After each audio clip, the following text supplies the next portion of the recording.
I can go next. My name is Alex, and I'm the owner of Siembra, and it's a pop-up that serves Peruvian and Colombian flavors. And we just turned one, let's see, about a few weeks ago, I think. And we started operating out of a commissary kitchen that was actually an old Domino's. It's actually not too far from where Malia's clothing shop is, and also Venture's office. And so it started with me and my mom, and it just grew out of a love of cooking. We grew up in a family that really valued South American food. We have Colombian roots. And through traveling, I was really inspired by Peruvian flavors. And so I came back to Seattle after traveling, and I just felt that was really lacking. And so part of it is also just about the cultural representation. And we try and source a lot from local farmers and a lot of organic ingredients when we can. And we're at a stage kind of in our business where we're figuring out what's next. We're looking into potentially going to brick and mortar space, and we're also working on food products. Great, thank you, Alex. I'll go next. Hi, everybody. Thanks for coming. This is awesome. My name is Malia Peoples, and I like a serial entrepreneur. I have a couple things that I do. One of them is called Other People's Polyester. I make clothing out of vintage fabrics that nobody wants and turn it into something cool. So I do that, and I've been doing, gosh, I've had that business for like over 10 years. The other thing that I do is called melted porcelain. I make earrings and jewelry, colorful stuff. Super excited to be a part of Ventures. I've been working with Ventures for a while on all the things. And there are so many reasons why I started my own business. So I could go on and on and on. I don't want to be like that. So basically, I'm kind of like an independent, free spirit type person. I've studied a lot of like Marxist philosophy and all these things, and I don't want to be a part of the wheel. I want to be in control of all the things that I do. I want to make a living with the things that I make with my hands, and so having the freedom to do that is a huge reason why I wanted to open my businesses. I love that. Thank you, Malia. And then we have Angela. Hi, everyone. Nice to be here. I'm Angela Brown, and my business is Brown Angel Skin and Hair, and I make all natural, organic, plant-based skin and hair care products that feature vintage old Black films. So I started my business about 5 years ago. And yeah, I can kind of say the same as everyone. There's a lot of reasons, why I got into entrepreneurship. I currently still balance a day job and my entrepreneurship. And so right now I'm at this stage of like really wanting to explore it full time after years of mostly kind of seasonal work. But I was on like a healing journey, and I have a multimedia communications background, and I just really wanted to work with my hands and do something different. And skin and hair care has always been something that I've been into. So it just kind of naturally happened that I started making my own products after trying all these different things on the market and can never find what it is I'm looking for or I want. And then I realized I could make it myself. And then I realized it was really good. And then other people would pay money for it. And so I started doing that. And it's actually expanding more than I really originally intended or thought that it would. I was like, it'd be great if I could pay off some student loans. That was kind of the original thought. And like now I'm looking and seeing like kind of what else it could be, especially given the current climate of the economy and small business. So yeah, that's me. Great, thank you all so much for your great and inspiring introductions. Let's move on to a topic that we're all trying to forget about, COVID. So I would love to hear how COVID has impacted your business and your plans for growth. Well, for me, it was the first month I froze. And I think a lot of us did. Well, in a way, I wasn't expecting it to be a year and a half, right? I was expecting it to be a month. So I froze for a little bit, and I was like, okay, what am I going to do for this month? And I thought, okay, I'm going to look at financial aid. I'm going to find ways to help myself. And then when I realized that this was going to be longer than that, I started to wonder, okay, what am I going to do for my community? How is everybody else going to get financial aid? How are we going to get through this together? So I started to post online about financial services. I started to provide my services for free because I was like, if I can help other people, maybe we can all get through this a little bit. And now we're here at a year and a half. So initially, I think we all kind of froze a little bit, especially me, but then it kind of burst into this shift to do more for others during this time, converting people's websites, people who had never been online before, for example, who needed to be online to tell customers, like, this is what's happening right now. Here's my closures. This is what I can provide you. Wear a mask, stuff like that, where they didn't have that outlet before. I was able to come in and help them get online, learn how to do it right away so they could still make money during this time. So yeah, that's my story. Great, thank you, Angela. Oh yeah, and that was like the COVID thing. That was the worst, wasn't it? It impacted my business, like, man, in so many ways. So I was going full force with the jewelry line. The reason why I do the jewelry is because I was doing fashion for a while. I was getting kind of bored. Wanted to try something different. So this is like year 2 of the jewelry line. I was getting ready to do all the shows, and then pretty soon it's like everything's canceled. So my job went from like making jewelry and finding ways to market it and all this stuff to like, I'm going to spend so much time trying to get grant money, try to go that route during the beginning. So that's what I did. And that helped me float through some of the first months of COVID. And then after that, we're all just online now. I already, the website was fine-ish, but, started going real hard on Instagram, doing all these online shows now, and moved from doing things one way, selling person to person. Here's my thing, touch it, try it out. You look great. Oh no, not that one. It went from that to like online, like on a Zoom thing, doing these virtual shows and whatever.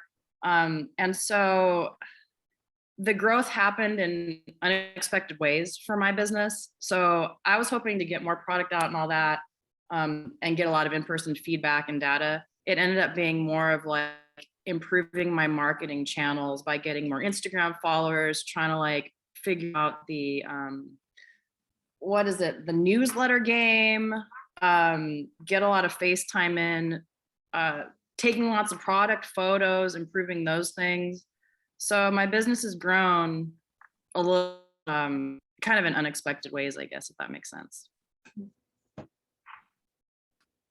Thank you, Malia. Let's hear from Alex. Yeah, so we're kind of a pandemic baby, and I don't want to say we wouldn't exist if the pandemic didn't happen, but before the pandemic, this is kind of a career change for me. I had worked in kitchens, and I'd worked in the culinary side, but more serving. It was always just a little bit of a hustle and just something, like I said, in the house and amongst friends. But before the pandemic, I was cooking at a couple of restaurants and getting ready to be a farmer's market vendor.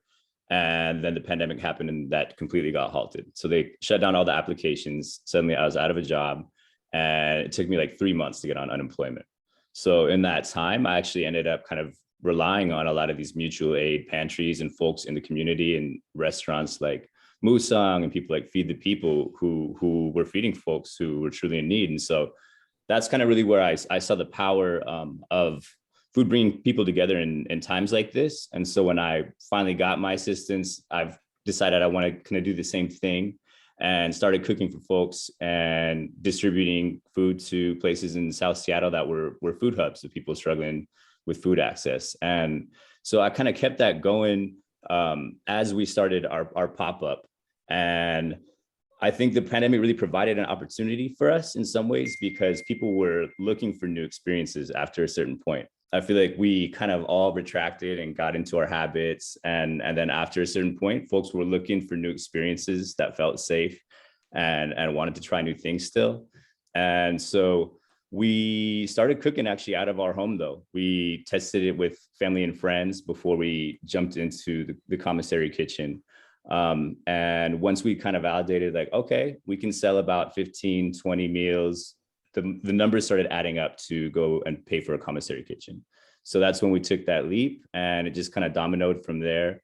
what Malia was talking about, of utilizing social media, that was a big part of how we initially sold all of our meals through Instagram and Venmo. And then we started using online ordering services.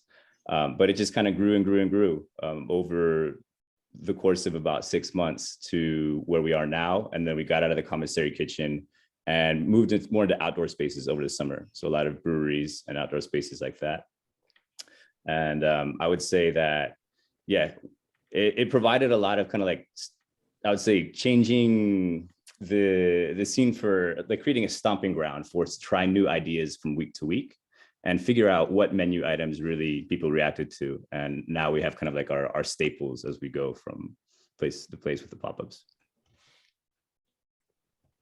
Great, thank you, Alex, for your story, and thank you for highlighting the importance of mutual aid networks. I think the pandemic really, brought out how important it is to have those in our community. So Angela, you are next. Yeah, so my business was affected in different ways. I feel like there was like an up and then there was like a down.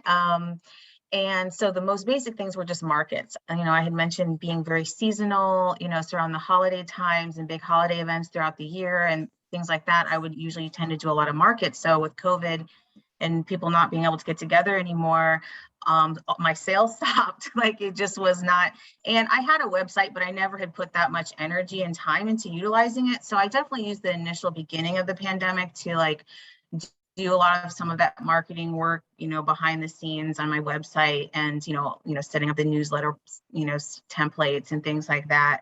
But it kind of, for me, I decided to kind of like, I did more ventures work. I took a class with ventures over the summer that I got to meet the buyers at PCC and introduce them to my brand. So initially, it was kind of rough. And then I had like this really huge jump where I was able to be at PCC Markets last holiday season in 14 of their stores. So that was a huge deal for my business. And it was also really challenging because I'm still just by myself doing that. And so the amount of labor that it was, there was like a lot of lessons learned, like some hard lessons actually through that process. Cause I was just much like, I can do it. Sure. And feeling like, well, the most efficient economical thing is just to continue doing it on my own, right? Like I can't really afford to hire people or, so not having capital was definitely an issue for me. And so this year, I kind of been working more on the foundation of trying to get funding and things and not trying to spend so much time just selling, but actually like revisiting my business plan because I have all these new ideas. I participated in the Ventures in a Ventures program. And I got to like, I think top 15. And so I didn't get the InnoVentures award. I did get a peer loan after, which was my second Ventures peer loan. I just paid off my first one this summer.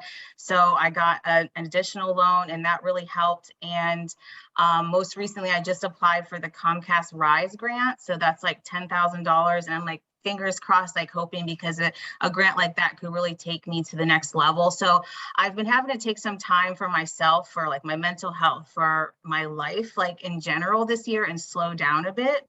And that's been really hard because I feel like from this jump of PCC, so many people have ideas for me and they're telling me you should do this and that and this. And I'm like, I can only do so much and feeling this sense of urgency. Like I do want to do all these things and I see all this opportunity, but like, I like feel burnt out, like I mentioned, I have a full-time day job still, and so like, I think the biggest thing for me right now, what happened was that it delayed, I think, the development of my business in that I've been questioning the risk of leaving my job to become a full-time entrepreneur. And I think that that might've been a little different if the economy felt more stable or something, but at the same time it flips. And now I'm like, well, hey, this is the time that everyone's jumping out and like taking a risk and doing, their business or their entrepreneurship, the things they want to do, their creative work. So you almost don't feel alone in that jump like that. So that's been like good. So yeah, it's been definitely like some difficult moments, but some growth moments. And I'm still early enough in my business that it's not like devastating or anything. It just feels like some delays. And I'm trying to like hold myself to like realistic standards of, and like take care of myself at the same time, and finding a healthy work-life balance, which is what I want to get out of my business. Of, that's like my ultimate dream, is to be able to have a work-life balance, but I also don't want to be working all the time on my business. Even if I do become a full-time entrepreneur, I'm hoping that I can set something up that works for me and the lifestyle that I see myself living or want to live. So yeah, I've definitely benefited from it, in that organization or businesses like PCC were looking for businesses like mine to promote locally last year. And I think there has been a lot of interest, especially in LGBTQ plus and BIPOC businesses and things like that. And so that energy is new, but it also comes with some other stuff as well, like just being a person of color, a queer person living through all of the stuff that's been going on. And again, like I said, mental health and all of that. So yeah, that's how I've been affected. Thank you, Angela, for sharing your story, and congratulations on being a PCC client, getting in the stores. That's always so exciting to hear that the graduates end up in that program. So on a lighter note, I would love to hear now what is your favorite part about owning your own business?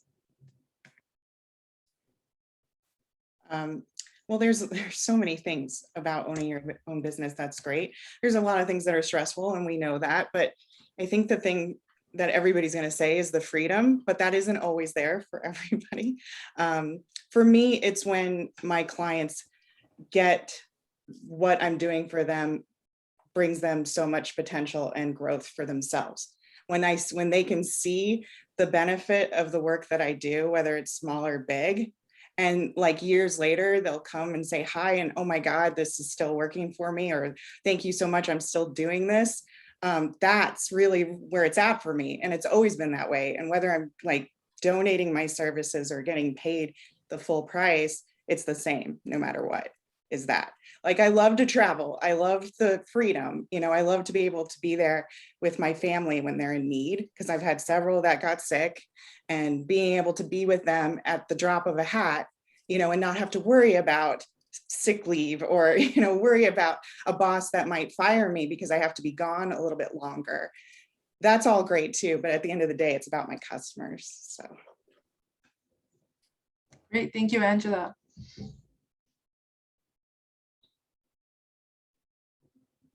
Yeah, following along that, for me, it's also all about the community. I mentioned the mutual aid, but that also goes for just the kind of relationships people really showed that they create like a culture of support. I've relied on so many mentors throughout all of this, and I wouldn't be here if I didn't have other chefs who were letting me use their accounts before I had my space set up, and sharing ideas, providing referrals for ideas for venues and things like that. But you also, saw kind of like this resurgence of new business of folks who really wanted to celebrate BIPOC businesses and wanted to create representation that wasn't there. And so I second, Angela's really piece about when you know that someone is deeply connecting with what you're putting in front of them, and they feel celebrated, and they feel like you're honoring their culture or what it is about them, that it connects into that food is special.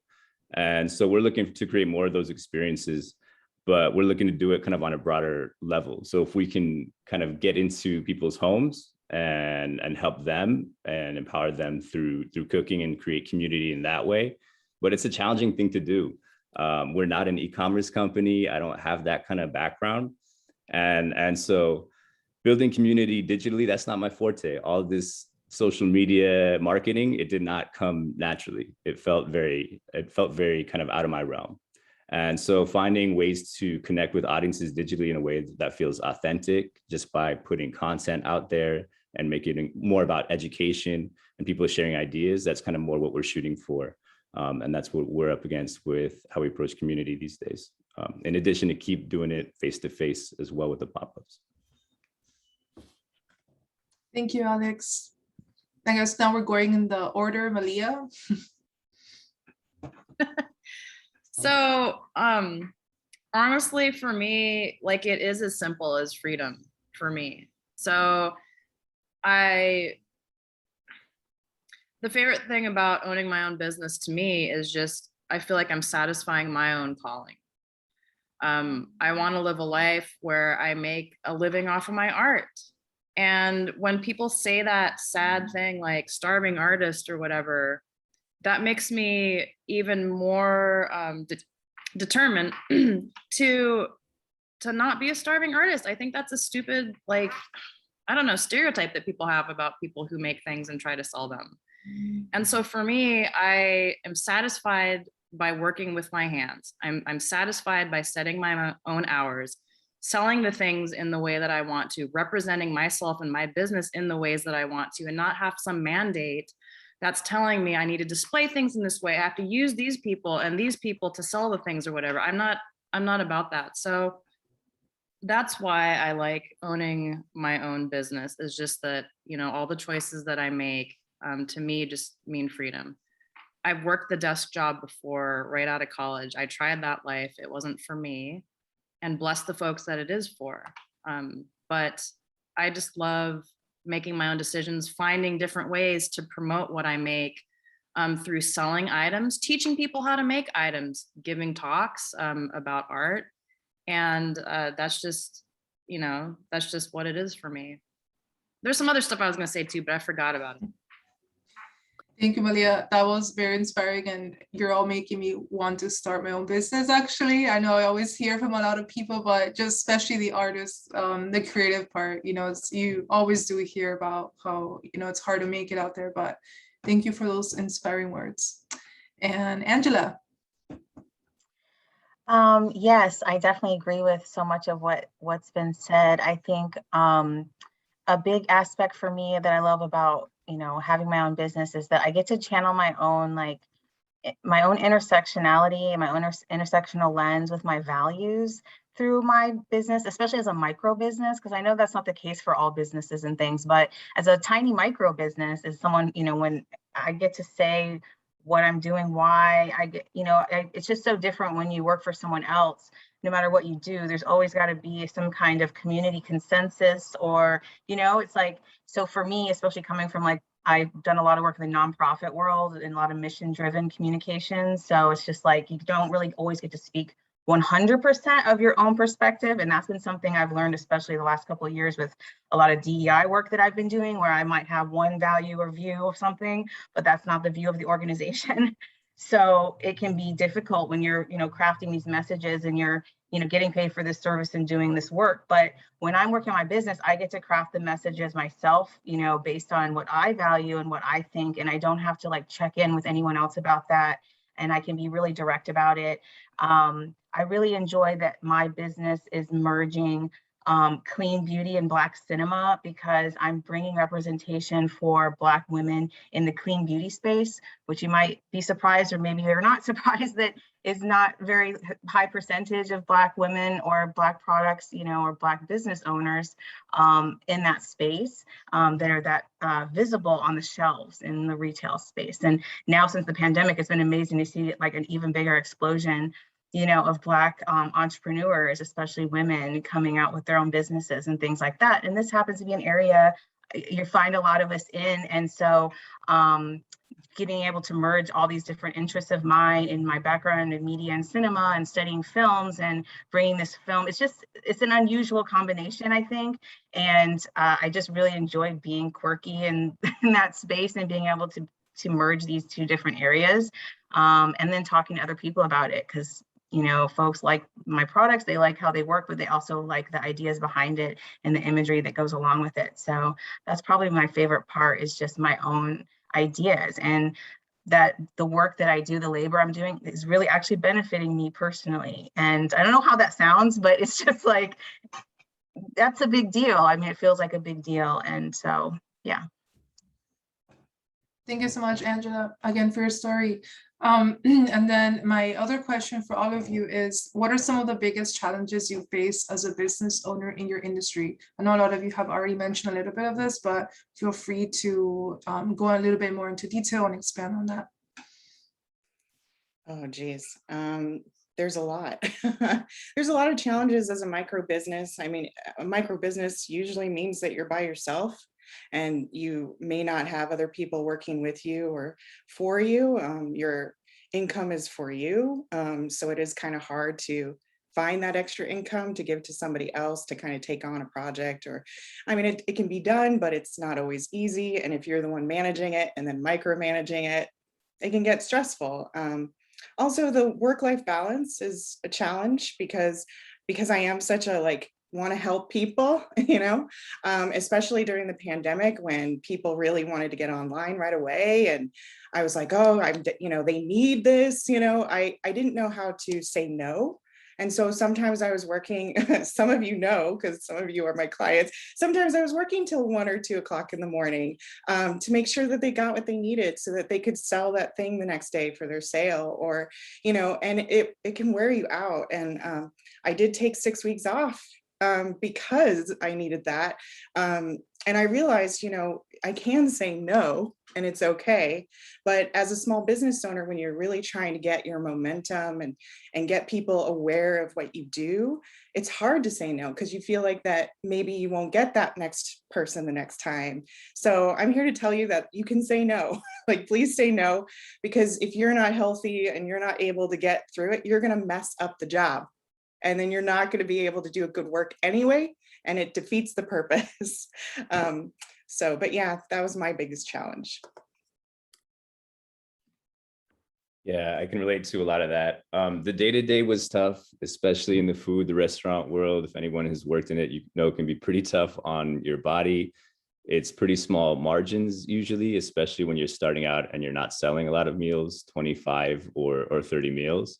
But really it became that how do you hit the stop button, and how do you take into account all the time and labor that you put into your product and products at the end of the day. And really, when we looked at it, we were not profitable for quite a long time with the amount of labor that we put into it. And sometimes it was 15-hour days consistently, and we were feeding our community, and I was looking at myself and I'm like, I'm not feeding myself. And I know that's the case with other chefs in the industry and with other business owners as well. But it really takes, again, I think asking for help was one of the biggest lessons that came out of this, and recognizing what some of your own limitations are, and recognizing when there are resources. Ventures has been such a beacon for that reason. It's provided all kinds of hub of resources that I can utilize in relationships that I've built. And it's kind of changed my perspective with how I approach other relationships with folks, and just try to provide value and see how I can support them. And so sometimes it means me going to work for other businesses for a few days just because they need a helping hand. But it's been such a challenge to hit the stop button for me that I didn't even take my first vacation until actually last week. It was like, I got to just stop. My body just can't take anymore. And that's kind of what really prompted me to shift our direction more towards the food products and say, we're going to do pop-ups a little bit less. And so we fully build out our team and go away from being truly mom and pop's operation. I'm like, moms cannot be out there. My mom loves being out there and interacting with folks, but she's also in her early 60s. And so she's double masked, dancing to cumbia and surfing. But it's time to evolve from being a mom and pop's operation. And so we're looking to scale into what feels more sustainable, and food products feel like that's the route we want to take. We've seen a lot of other food businesses that have had success with that. The owner of Gnocchi Bar, who talked to Ventures and was able to hear. Marjorie, she has a restaurant in Capitol Hill, Central District. We love her. She sells plantain chips as well. And that's kind of like the route we see, is that you can have multiple streams. And so we're following all of the avenues at once seems like a lot to juggle. And our challenge is not closing the doors too early and seeing how we can pursue them at the same time. And then eventually we'll kind of put all of our energy into the right paths. But it's challenging. It's challenging to figure out what that juggle should be. And so relying on support is the biggest piece of it. Thank you, Alex. I guess move on to Malia. Biggest challenges I faced as a business owner in my industry. So my industry, I would say, is like art, fashion, handmade, that type of industry. But basically, like folks are saying before me, sustainability, like energy to promote yourself. That can be a challenge. Burnout, the work-life balance, those are all things, yeah. And a lot of it is just surrounding getting that help. So when we have our own businesses as a, micro business owner, as an entrepreneur, we're doing it all. And Alex, that's great. You got to finally take your vacation. After how long? I mean, Angela, it's like, it's nonstop, go, go, go. And it's yes woman all the time. And if I didn't say yes, I have fear of missing out. Did I make the right decision? Is there going to be another opportunity? Is anyone like I have momentum? Am I still going to get it? So it's like this endless chasing of this idea and this endless need. And when it's all yourself, that keeps you up at night. And to like, how do you disconnect from that? That is a challenge. And I don't think it's just industry specific. I think it's everyone. You're only as good as the last thing you did, and then everyone's going to forget you. But see, that's the thing is, it is a challenge to like find your people. It's a challenge to like get a hold of the market. It's a challenge to do all these things. But if you show up in your genuine way and you love what you do, eventually those things will come to fruition. I took a couple of vacations this summer. Finally, that was good. But a lot of it comes down to just, at least for me, one of the biggest challenges is getting help, and in the beginning, am I going to need somebody here 10 hours a week, 20 hours a week? I don't know. Nobody's going to do that. Am I going to have an intern? I don't find internships to be a good thing. I think that's exploiting people. So for me, finding good help, that's a tough one. Yeah, keeping your energy up. And then finally for me, because I'm a maker artist, cost of supplies, cost to get started, that's a serious thing. So for me, I have everything I need to make clothing, but a couple years ago, I decided I'm gonna make jewelry now. I don't know how to do it. I'm just going to do it. I didn't know how to work with porcelain. So then what do I need to get? I spent a lot of time figuring out, okay, a kiln's going to cost this much. Where am I going to fire the kiln? Can I legally fire the kiln in my apartment? I don't know. I did. All these things, it's a challenge. That's all I have to say about that. Thank you. Okay, yes, I can follow that. All of those challenges I mentioned, like lots of businesses popping up, which is also competition, and so differentiating myself from other organic plant-based skin and hair care products that are out there with my labels is like really exciting. So I'm like, okay, I am doing something unique and different. And, we all have our own recipes, and, I like to research this kind of stuff and see, well, what are they using? Which oil are they using? Well, I wonder what percentage of this one and that one they're doing. So we all are kind of unique in that way, even if, we're all getting information from different places about, or similar places about like, what is the best nut oil right now, or what's the greatest oil for sensitive skin and all these things. So so that competition and kind of trying to make sure finding a way that you're different can be a struggle. But I feel like, again, my labels kind of change that for me. So then it becomes capital to like produce, everyone is saying last year when PCC's like, yeah, we want you in 14 stores. I'm like, okay, so I have a job and I could pay to produce that, because they don't give you the money up front, they don't even give it to you like the next day. It's usually like 30 days later. So that kind of being able to produce at the volume, even, initially up front, like that was something that came out of kind of nowhere. So I wasn't expecting the opportunity. And I was like, oh, I'm going to do anything to make this work. And I did. And I had to sacrifice a lot of things, including not fixing my car for like 4 months because it needed repairs. And I had to choose, you're going to put your stuff in the PCC grocery store, you're going to have a car. So, I had to make like sacrifices and things like that. So learning about sacrifices as an entrepreneur has been something. I definitely also have the fear of missing out thing too, a lot of the times, and just knowing this year I had to slow down. I had to take care of my mental health. I couldn't keep churning out, I'm like, oh, my social media content is not where it needs to be and all these things, but I just need to take care of myself and believe and know that the opportunities will still be there, even if I can't say yes every time. I've had different opportunities, even with ventures, where they've been like, hey, do you want to do this? And I'm like, that gives me a lot of stress and anxiety. And then it's like, well, maybe this isn't the one you want to do, and you could do the next one. And you know, you kind of worry, like, are they going to ask me again? Because if I didn't do this, then like, well, yes, Ventures always does ask me again. So it's not like the thing, but that's other opportunities too in general for your business. It'll always be like that. So kind of, you know, that's good to know, but it can be challenging.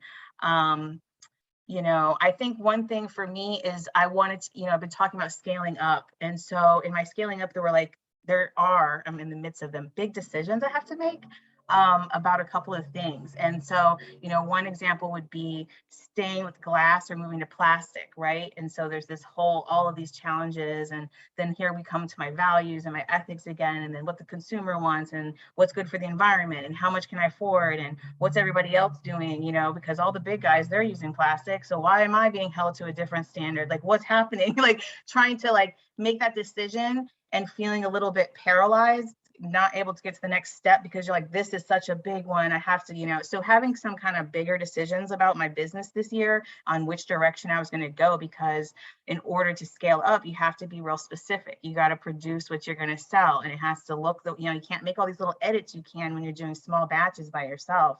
You know, you got to like invest up front. And so so that's been challenging, and the sense of urgency that I've got to make decisions and make it happen is also been challenging. But you know, I'm just working through it and taking my time, and I feel like that's seeming to work out. And again, I think someone else was talking about saying no sometimes and all of that, and that's been helping as well. So thank you, Angela. Yeah, thank you all for answering that. I know that the topic of like work-life balance and maintaining your mental health is huge. So I'm really glad a lot of you got to finally take vacations. That is much needed. So our next question for you all is, where do you see your business in the next 5 years, and what support do you need to get there? I used to think that the business would get bigger and I'd help other creatives who do graphic design, web design, and kind of take them under my wing and give them a space to kind of evolve their skills and work with small businesses. And I still think that that might be part of it. But my epiphany has been more around what is growth, and is it important to grow, or is it important to stay small? Because these communities that okay, good example, and I'm sorry if anybody's from Starbucks, but we don't go to a beautiful city like San Francisco or, you know, New Orleans because they have Starbucks on every corner. We go because of the communities. We go because of the small businesses. So in my mind, I was like, mind blown. Maybe we should just stay small. Maybe that's not a bad thing. You know, maybe that's a really good thing for your community. So yeah, I may still take people on, but I don't think I want to be this giant corporation, right? I want to be small, and those are the people that I want to help. I think I'll be doing more coaching. I'll probably be doing more teaching, just so that people can evolve on their own and feel that they can take this stuff on. I think a lot of small business owners don't go into business to be a marketer. We've heard that here a lot. Like, they don't go into it to do social media or website design or graphic design. They do it for whatever they're doing. And so, but we're seeing, right? We're seeing here that this is becoming mandatory for small businesses. And how do you compete if you can't have beautiful design or, you know, show yourself well on social media, even organically? That's the tough competition there. And so if we can just show people a little bit of the tools, right, that can help them, I think that would be a long way to go. So I think that's where my business will be going in the next 5 years, is just really helping people help themselves a little bit more, but also kind of preaching that being small is okay. Like, being small is amazing. It supports your community, and it gives it a cultural diversity that's just going to go away if we all think we're going to be like multimillionaires in like 5 years, you know. So that's my 2 cents on it. Yeah, so as we kind of play this leapfrog game, trying to figure out what's next, as I've already kind of been through, a lot of people ask for us, when are you opening up your food truck? When are you opening up your brick and mortar?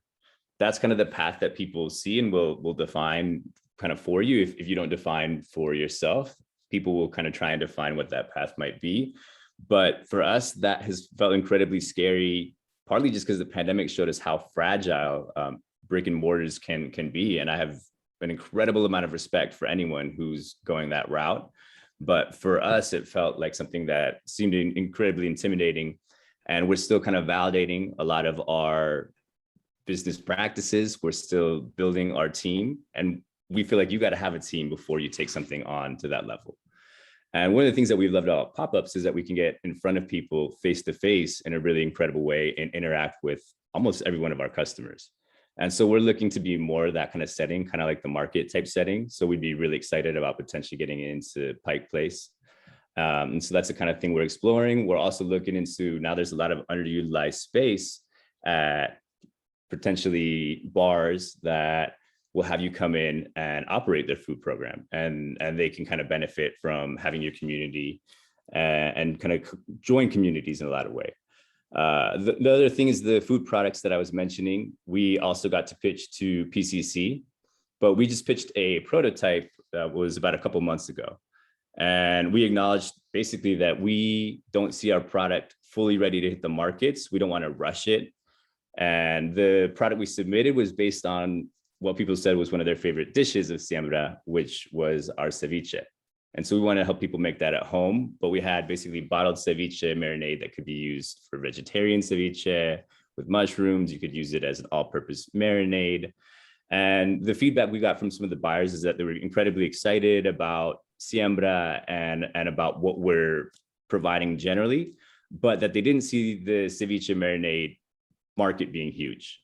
And so you got to take feedback, but you also got to kind of continue validating and testing your ideas. And so as we continue going back to the drawing board, one of the things we're looking at is global supply chains. Like there's shortages of a lot of things. And so as we looked a little bit further into it, we discovered that citrus, there might be like a global supply chain shortage. And that's not something that we can get locally. So that combined with some of the feedback we received, we went down another route with a product we were already working on. We love arepas. They're these Colombian corn pancakes. And so we've been working on masas to help people make arepas at home. And we can also freeze them as well. And so that's kind of what our next route is with the products. But what I think about what do I want to be in 5 years beyond the products, I want to help create opportunities for folks who are merging with their food businesses. I would love to see kind of like a market scene. There's other cities that have food plazas. There's Spice Bridge in Tequila. I would love to see more of that kind of collaborative space and like a food incubator and hub in Seattle, and maybe be a part of building that. Thanks, Alex. I love the idea of, collaborating on food. So I'm very excited to see your business in the next 5 years.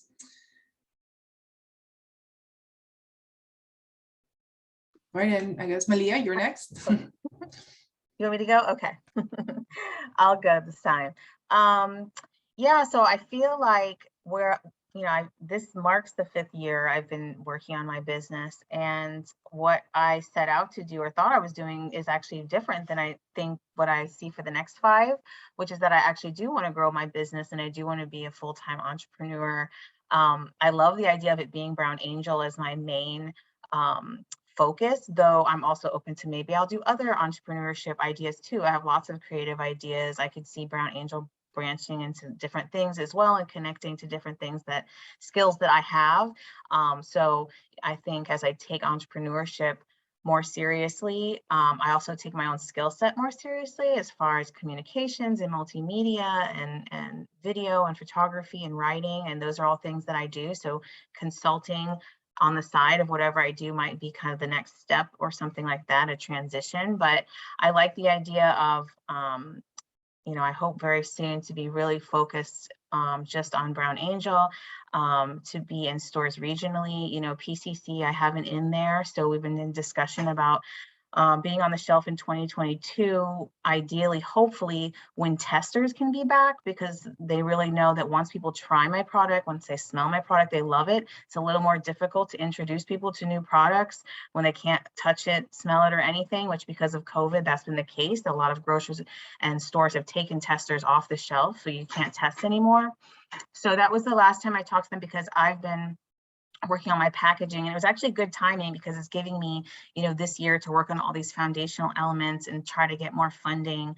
But PCC is not the only ones I have my eye on too. So I am like thinking regionally. So I love to kind of, you know, nurture this relationship with PCC, but I'm also looking at other businesses I've looked at as Pharmaca, you know, other values aligned businesses that carry products similar to mine. Metropolitan Market is on my list. Thriftway is on my list. The Central Co-op is on my list. So I have some other kind of ideas of getting into the larger stores versus like the boutique model, which I think initially I might have thought, oh, I'll be in lots of little small boutiques. I tried a couple of boutiques. It's very challenging. It's a different thing. And it's hard because a lot of times it's more consignment. So you're not really getting the money up front, and then they have the product and they're in charge of all that, and anything could happen. And it's a lot more energy than like a wholesale, which is like, give it to me. You know, you have to give it to me, obviously a discount, a lot of times 50-50. So that's hard. But there's so much you get with that, you know, the process. So I see myself being more of a web online store and a wholesaler. And so I think I'll start with Washington. You know, and thinking regionally of the Pacific Northwest, but also, you know, California is like on my mind too a little bit. Maybe in 5 years I could be, you know, in Washington and California or something like that, where there's sunshine and I could be there sometimes. Because I don't, you know, I'm trying to think also long-term about Seattle and how I feel I'm a transplant here. So it'll be 9 years I've been in Seattle.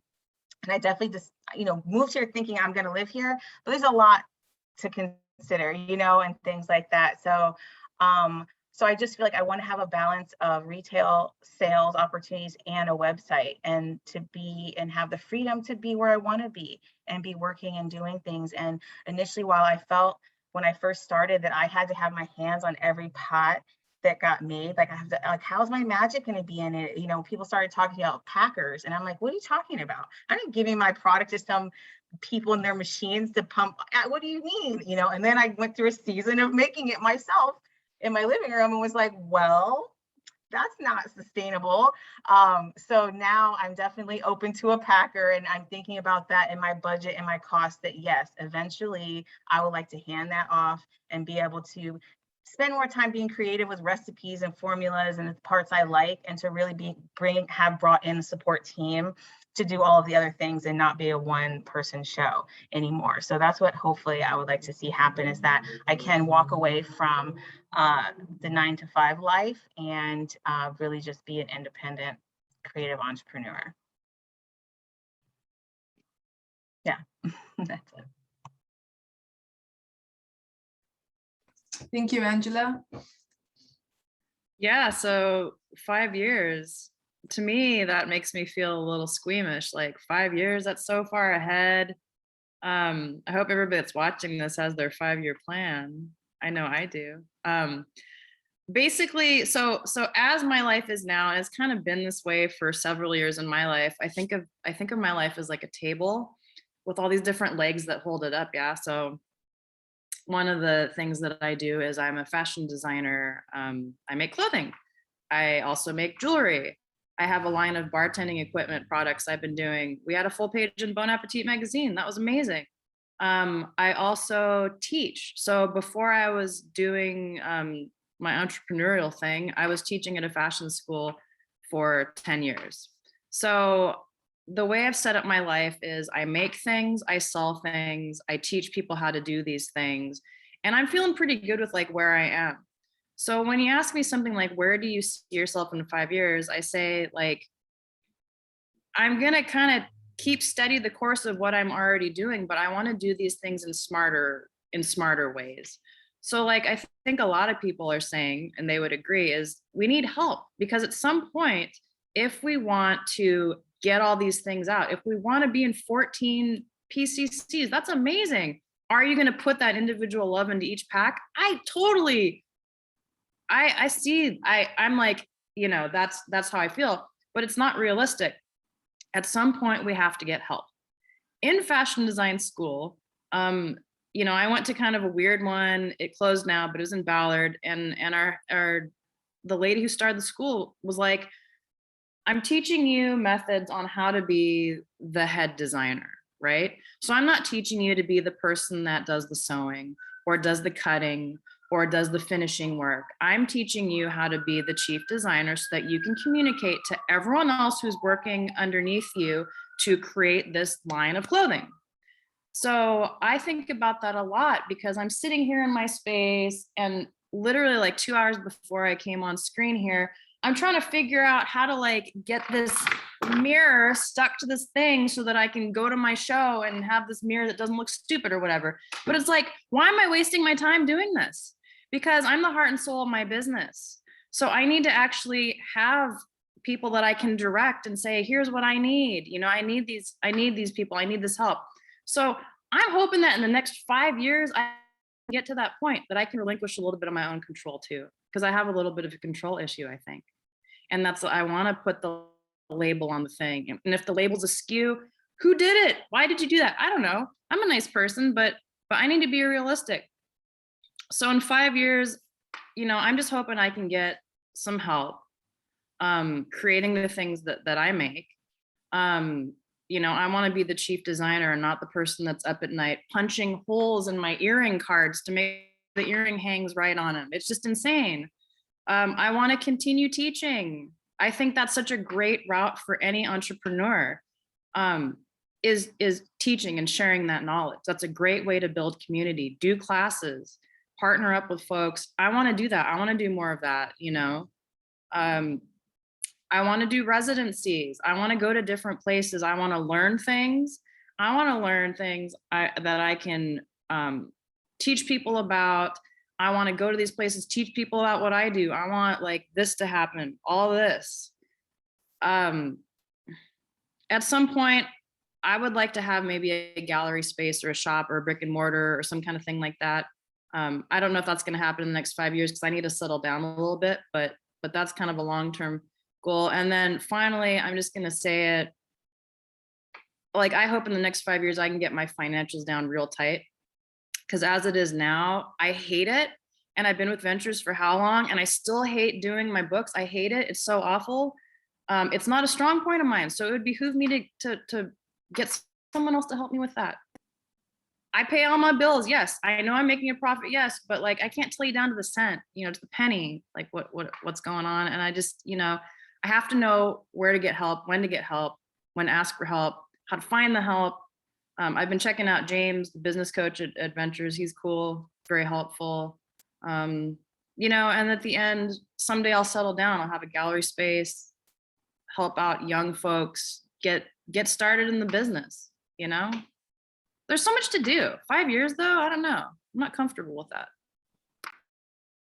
Thank you, Malia. Yeah, 5 years is a long time to think about, but if that sounds super exciting, and if any of you are ever doing any workshops, I will be the first one there. Like, you're all such amazing people. And then I think we have time for one more question. So we'd love to hear what suggestions you have for someone looking to start a business in your industry at this time. Well, I think I'm the only one that really provides a service and not a product per se. And in my service, it's graphic design, web design, it's all digital mostly, and photography. And what I would say to people who are trying to get into this for the first time is to just keep geeking out on it, keep learning, because it's going to constantly change. Don't get tunnel vision, don't scoff things or don't be afraid to change and grow, because this stuff just changes so fast that if you're stubborn and you're like, no, I'm only gonna be this, and then all of a sudden that is no longer, where are you going to go? It's good to be able to wear many hats in my industry. And I wear a lot because I like a lot of things. I think a lot of entrepreneurs like to do lots of things. And so I liked photography. I like graphic design. I like web design. I like helping people with their social media. And so I'm able to do all these things, and not all of them I do every day. So when the pandemic hit, my photography went way down because I couldn't be with people physically, but my website design went way up. So it just had that shift, right? And so you just being able to be flexible and be open. And I think that's the thing I can suggest to people coming into this right now.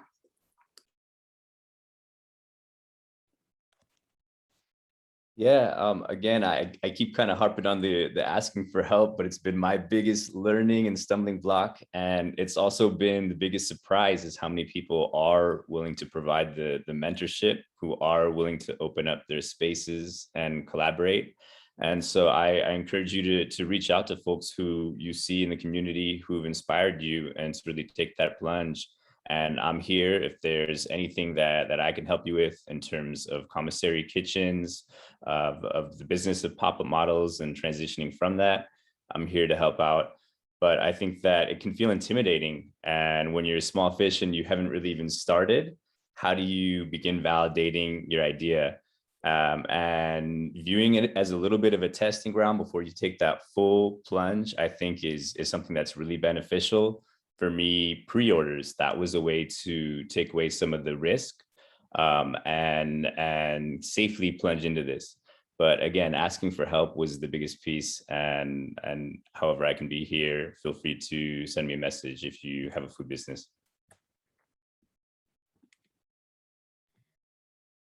I can go next.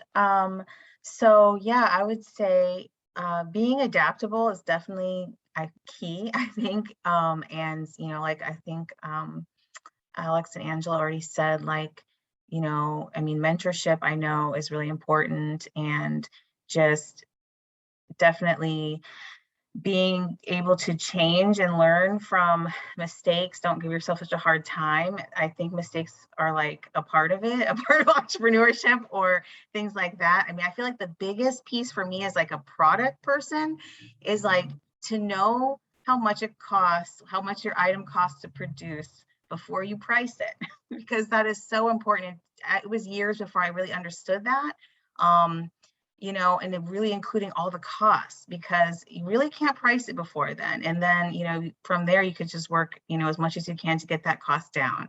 And I think trying to maintain my values and ethics during that process is part of the challenge. Because if I just didn't care, I could make this real cheap, and it's like, yeah, but that's not who I am. And that's not why I got into this. And I don't want to do it. I'm not doing that. Like, there's all these ways to cut the cost, but how do I keep the quality how I want it to be and get the cost down? But really, you have to track so much to be able to, make sure you know what that cost is, your overhead and all the packaging and anyone you need to help you. And like I said, the packing, a big one I learned last year was shipping and postage, the packaging for shipping and postage, just so many things, insurance for everything, So really looking at your costs when you're a micro business owner, because you could save a lot of money in different ways if you're just, I really approached my business initially as a hobby. So I was buying the fanciest of whatever I wanted because it was just like a fun thing. But as it transitioned to be a business, it became that I couldn't really keep making decisions like that. And I had to think about,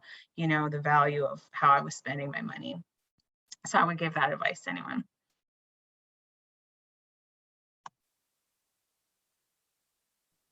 Thank you, Angela. And last but not least, we have Malia. Oh, thank you. I have like 3 points of advice. One of them is when you start, don't overspend. One thing, especially in the fashion industry, that I've seen so many of my students when I was teaching at the fashion school, and it's awful, is that they think that the way this craft was taught to them, that it has to look a certain way. And I'm talking like 8 lines a year, 32 looks a line. That's not going to work for me. I can't do that. And the girls and the boys that tried to do that, some of them like took out more than like student loan level, right? That's crazy. Please don't do that. Like, work with the budget that you have. Don't take out these huge loans, because a lot of these folks, in less than 5 years, they're selling all of their equipment at half the price they bought it for, because they quit, they're done, they're burnt out. So don't overspend when you're starting your business. It doesn't all have to be new stuff. You can get like used chairs, like this creaky thing I'm sitting on. The other thing is like, know your product. know it really well and what makes it special, a lot of people thought, you're crazy. You're gonna sell jewelry? That is like the most oversaturated market at any of the shows, like Urban Craft Uprising, whatever, any kind of craft show or whatever, any department in a boutique, whatever, that is so oversaturated. So unless you have something that's really, really special in the form of like design or like a story, just be careful with that. And then the third thing is a lot of folks are like, especially in the fashion industry, I'm a fashion designer, I have these dreams, and I've been bussing tables, working at like T-Mobile. How do I not do this anymore? Because I have these skills, but I'm not doing this thing, and there's this huge disconnect. How do I get there? And my advice is to try to work a job that is similar to what you want to do. So I don't know, it might be obvious, but some people don't think of it. So find jobs that are industry specific that at least will make you feel like, hey, I'm taking steps towards this goal of mine. Because if you don't have little tiny goals to celebrate, then you're going to feel discouraged. And sometimes it's really hard to work through that. And I don't want to see people quit, especially if, you know, if that's your dream.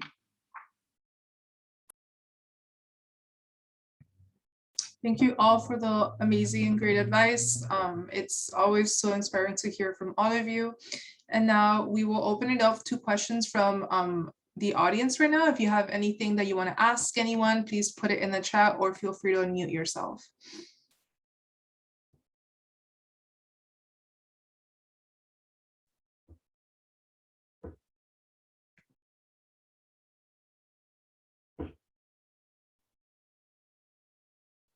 If nobody has any questions, I also have some things to ask some of you, so I'll just give it a couple minutes to see if anybody wants to ask anything.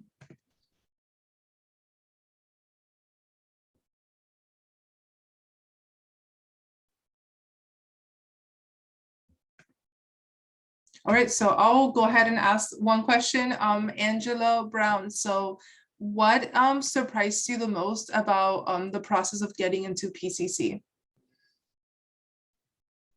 What surprised me the most about the process?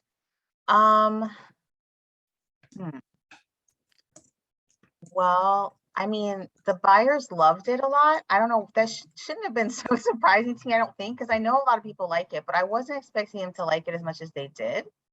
Because they said they hadn't really used anything like it. So to like something you're not that into or know about, but it was like they were excited for their department, like too, like not just on a personal level, they liked it, but it was just the full package, you know, the excitement of the buyer. That was my first time talking to a buyer. You know, so and I feel lucky there was a buyer there last year who retired, and she really did, she went above and beyond, I feel like, for me at that time, because she kind of she was leaving, so it was like there was a lot to do to get everything together, and she really worked closely with me to make sure I had everything in to make the process easier for me, because it is like a whole process to get into the system and stuff like that. So a lot of things were new to me in the process of the wholesaling with them. Everything from the paperwork that I had to fill out, everything from even like understandings between the businesses and PCC. For example, they're like, well, most people give us free shipping. And I'm like, oh, okay, sure, I'll give you free shipping. And then I start actually working on calculating and doing it. And I'm realizing, like, one lesson I learned was I actually accidentally charged them too little for one of the items. And like, I was like tore my soul up. I was just like, you calculated that wrong. You didn't do this, you didn't do that. And I decided to eat it. But what ended up happening was I was like, I'm not going to eat that shipping. So I had to like literally reach out to them and be like, I know I said I was going to give you free shipping, but seeing as how I'm like this tiny micro business just getting started, and they were totally understandable, but it was a little bit of drama. And so I learned how to work through that drama, and I learned that actually the buyers there were so welcoming and nice and like helpful to me in whatever state I was in. Whenever I was talking to them, you know, I didn't get it to them as fast as I had planned because there were printing errors on my labels, and I didn't want them to go out not perfect. And So just how open they were, just, you know, in communicating with me through email, I think that was pretty surprising to me. I was like, wow, they're really accessible. Like now I know them, you know, and it's like, I don't have to have everything right now and perfect to, you know, be in there, you know, but they have just made it really clear to me that they're there to bounce ideas off of and things like that. And that the end of the ventures class that I had taken with them wasn't like the end of the relationship. And so just how human they treated me kind of surprised me, I guess. And I don't know if that was organizational specific to PCC or the wholesale retailer relationship. Like it's all new to me. So I was just like, this is an interesting type of relationship, you know, like as an entrepreneur to have and to start developing and learning about how to engage with them and like, you know, that serves both of us and all of that. So yeah, I don't know. There was so much that happened, to be honest with you, but yeah, just the fact that I was even doing it, you know, that I was in there, and that was so shocking to me. That was like I was like, can you believe this? Like they're like the biggest organic co-op in the United States or something like that. Like it's, you know, it kind of shocked me how big my first little step out into that world was. It was such a big step. And I got through it. And sometimes that was surprising, again, because I was doing it by myself, that I was able to get everything done and ship all that product out and make all that product by hand myself. So yeah. Great, thank you so much. Yeah, I remember when PCC came, it was my first year here at Ventures, and they came and it was so intimidating to see, you know, the buyers right in front of everyone. But it's honestly so rewarding to see everyone graduated from that class and then have them on the shelves. So. All right, Amy, do you have any questions that you want to ask the panelists? I'm actually seeing a couple of questions. Oh. Coming in through the chat. So let's highlight those. So Chantel let us know that right now they're not unable to unmute. No worries. Thank you for sharing your question in the chat. And so this is a question for Malia. And the question is, how did you get into teaching? What did you look for? A lot of people have brought this up to me, but I'm not sure what avenues to go down, especially as a transplant. Hey, thanks for the great question. So how I got into teaching is I went to a school, the fashion school. I finished their program. It was like a 2-year program, and then they just asked me to stay. And so I just stayed and I did it, and I just kept doing it, and pretty soon 10 years went by. But during that time, I also had some opportunities that were given to me and others that I went for just kind of cold. So to answer your question, since you're a transplant, welcome. First of all, research where you want to teach. Be careful, because some organizations can be kind of weird, but most of them in Seattle are pretty cool, I guess. One organization is called Path with Art. Check out Path with Art. They just had a call for artists that just ended. Well, it ends at like midnight tonight, so this is a weird coincidence. But Path with Art is cool. There's other organizations, so depending on if you want to teach adults or kids, if you do like a web search online just for like Seattle art schools or whatnot, you'll find places that usually you just send them an email, figure out who the director is or who the planners are, and send them an email and just say, hey, I'm here, I do this art, I'm passionate about teaching. What kind of opportunities do you have for artists, And that's pretty much the best way. And it's like, once you get into one spot and you just teach a class, or maybe you've got experience, maybe wherever you lived before, you have that, on your resume, you can use that to get more opportunities. Seattle Art Museum, Seattle Asian Art Museum, Wing Luke Museum. Those are some of the ones that I've worked with, but they've got the, the Northwest African American Museum.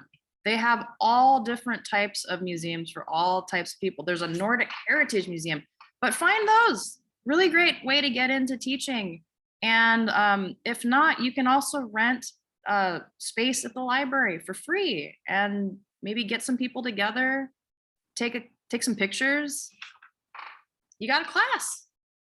good luck with it. Teaching's awesome. Join us. Can I just add in there that ventures too for workshops? I did several for Pike Place Market and, teaching people on social media and web design. So ventures might be an opportunity for you too.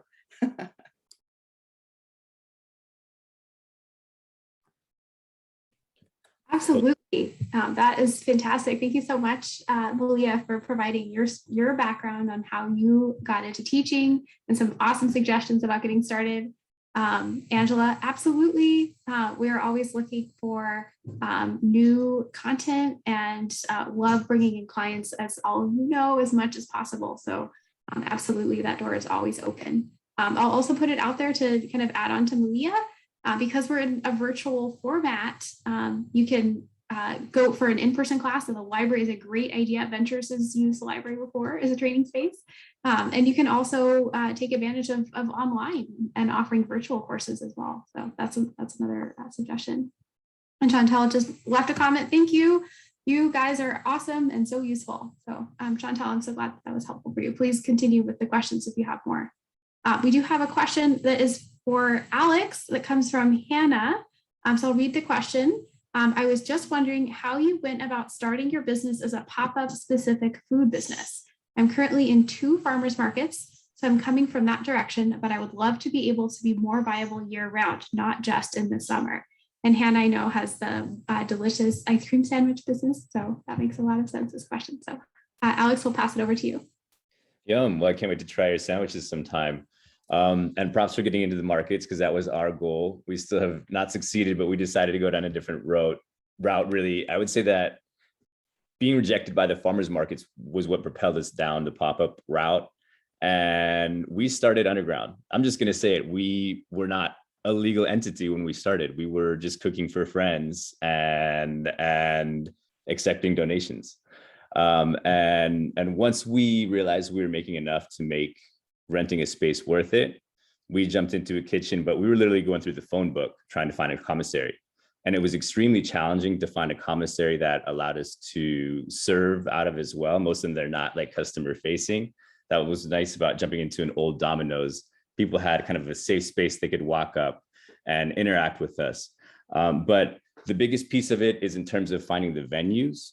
And there are a number of kind of, I would say, like hubs for pop-ups. You might have seen the station on Beacon Hill. They have an ice cream vendor. They have frequent outdoor garden festivals that are really vibrant. They shut down the whole street. There are breweries that are now doing pop-up fairs as we get closer to the holidays. I know of a number that have contacted me, and I'm happy to share those details with you. And in terms of being mobile, the biggest thing is your gear. How do you pack up your gear into your car? I was basically packing up my gear like it's Tetris. And how do you find the right venue where they can accommodate your gear maybe ahead of time, so you're not carting it there ahead of time, that you can use their electricity without shorting their fuses, things like that. I can happily provide you a list of venues that have worked well for me and people that I know are very collaborative, but those are a few off the top of my head. Fair Isle Brewery, the station, and there's a number that are kind of like the go-to for many, many pop-ups, and they're hosting a number of fairs coming up. That's awesome. Thank you so much.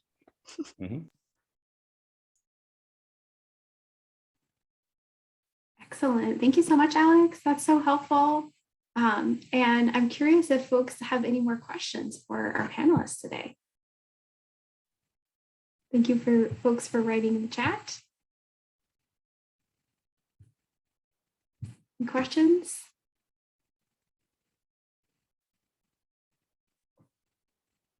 All right, well, don't worry. We still have the opportunity to mix and mingle during our networking time. So this is not the last opportunity for question, but before we transition into that, I do have a question for Angela Prosper.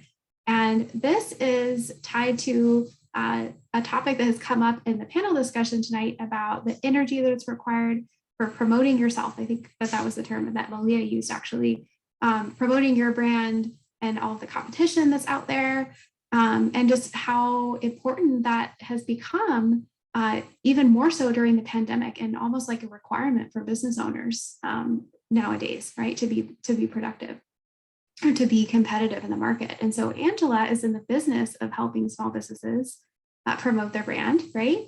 And I have a lot of history and know about this, her awesome business and how she actually supports small businesses going beyond her business. But I would love to hear from Angela, because marketing is so important to businesses. What suggestions do you have for folks who may just be getting started or who don't feel like they have strong marketing skills, maybe aren't quite ready to pay for services or create a full kind of marketing brand for their business? What resources would you suggest, or what strategies would you suggest for people who are kind of in that stage of their business? Oh God, there's so much there.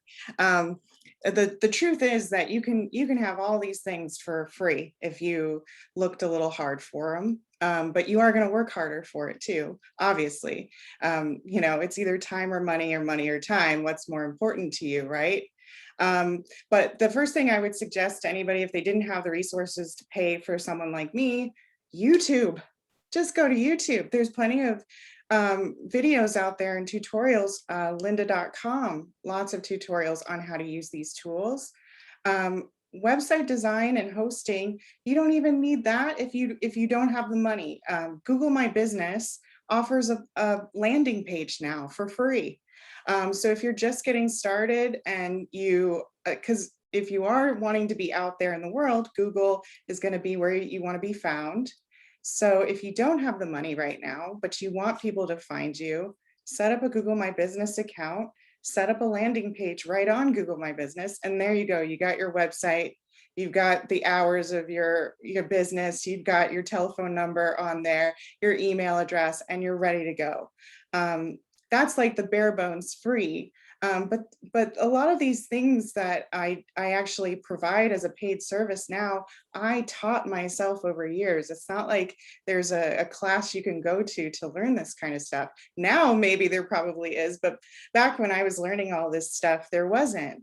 And so a lot of it was trial and error. A lot of it was geeking out on things and making the mistakes. Right. And I think that it's okay to make mistakes because you're going to learn from that. So use the social media platforms if that's part of your business plan. If you feel like you can get behind that, then definitely take advantage of it because they're free and they're like the mall that everybody's at, right? But it's not for everybody and it's not in everybody's business plan. And I respect that 150%. A lot of my businesses that I've helped don't even like social media, right? But during the pandemic, they took it on and I said, if you're gonna do this, do it at your pace, do it the way that you wanna do it, and don't forget your voice. There's no cookie cutter way to do this. There's no right way or wrong way to do it. And a lot of people are going to be more engaged with you if you're genuine.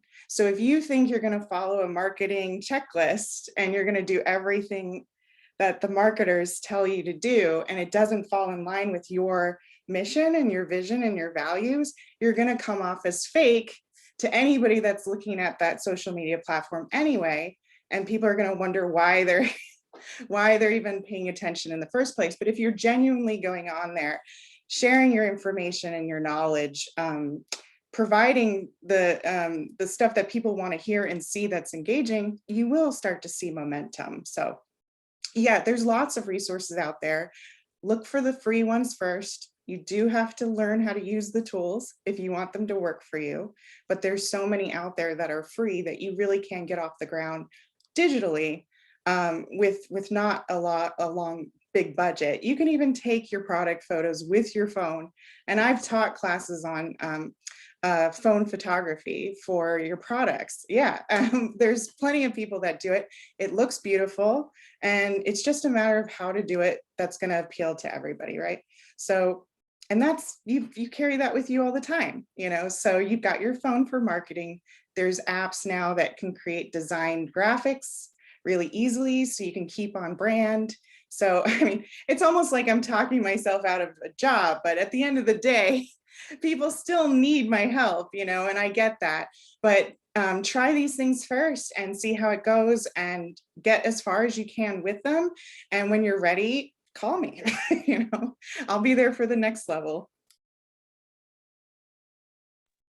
Awesome. Thank you so much, Angela. That's so helpful. So I really appreciate your thought process behind that. And I would like to thank all of the panelists for being here with us tonight. I've been just bursting with a smile on my face throughout the panel, listening to what challenges you faced, what opportunities you've had come across your paths as entrepreneurs. It's so exciting. And I can't thank all of you enough. We can't thank all of you enough from Ventures for sharing your stories as entrepreneurs and telling us more about your amazing businesses. All of you are so inspiring. And from my perspective, it's amazing to hear from all of you today at this moment as well, because I've had the privilege of seeing your businesses in the past as well. So thank you all so much. And I would like to now transition to some networking time where we'll be able to get to know each other a little bit better. We are a small but mighty group tonight. So we'll see how we go time-wise. But we've had the opportunity to hear from these 4 amazing panelists all about their businesses, advice that they have for entrepreneurs. And so now is the time where we invite our attendees tonight to do some of the same reflection, sharing a little bit about their stories as business owners. And we hope that this will be a time that's productive for all of you as well, to maybe make some connections. And so we are going to kick off our networking portion of tonight with breakout rooms. I was looking to be strategic to see if maybe it would make sense to do industry-based groups. But I think what I'll do, and please voice your opinion if you don't agree with this, for the benefit of networking and getting to know more folks, just do 2 groups. So the groups will be a little bit bigger, but you'll have the opportunity to meet more of the folks who are here today. And we will be sharing some questions to help start the conversation tonight. I'm going to put them in the chat right now. So before we go to breakout groups, you'll see them in there. So what's the first question? Well, of course, we are at Ventures. So the first question is, share your 30-second elevator pitch for your business. So we know that the business stories of the panelists today, but we'd love for everybody to start out sharing your elevator pitch for your business. So what benefit do you bring to your customers' lives, right? And then we have some of the questions that we've heard from the panelists tonight. Panelists, you're welcome to continue to reflect on these questions. We'd love for you to participate in this networking time as well. And we'd also like to invite our attendees tonight to do some of the same reflection and answer some of these questions. So we picked a couple that we think could be helpful, but of course, you're welcome to choose some of the other questions that you'd like to answer more, or any follow-up that you have questions from the panel. And so I see a question, or I see a note from Chantel that you're unable to attend. That's okay, Chantel. We really appreciate you making the time on a school night, and they will be sharing or adding on social media to connect further. Thank you, Chantel. That's amazing. Really appreciate you being here and enjoying the panel. So with the questions in the chat, I'm going to send an invitation now to go to breakout groups. So you should see an invitation on your screen right now to go ahead and head to your breakout group. We will send a reminder at about 7:55 when it's time to transition back to wrap up the evening.